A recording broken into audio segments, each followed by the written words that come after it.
Bond investors have been fortunate this year with the fact that inflation has started to moderate, coming closer to that Fed's target rate, but also the Fed's had the ability to finally cut interest rates. So it's delivering bond investors what they wanted.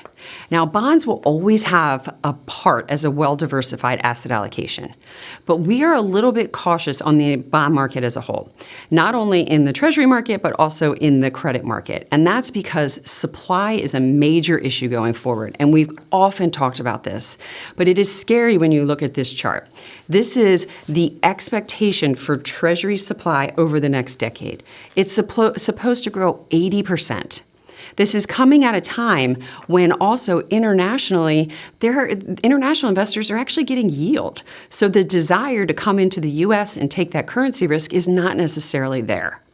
Now, this is why we still think fixed income has a spot in a portfolio, but just be defensive.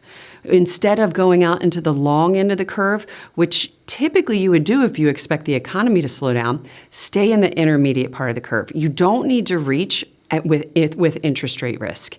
You can get a decent return over the longer run if you just stick close to the benchmark, stick in that intermediate part of the curve, and then also be defensive not only in that maturity range, but then from a credit perspective.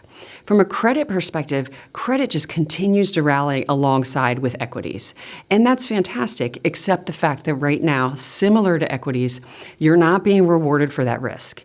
And you can see in this chart that that spread, the extra yield that you earn over treasuries to take on the risk of corporate debt, whether it's high yield or investment grade, it's so low right now. And what history has told us that when these spreads do start to widen, they widen out for periods of time, and that's when the attractive entry points come in. That's what we'll be looking for. So from a fixed income perspective, it's important to have it. Don't completely disregard it, but be defensive. Be defensive in a maturity standpoint, and also be defensive in your credit quality.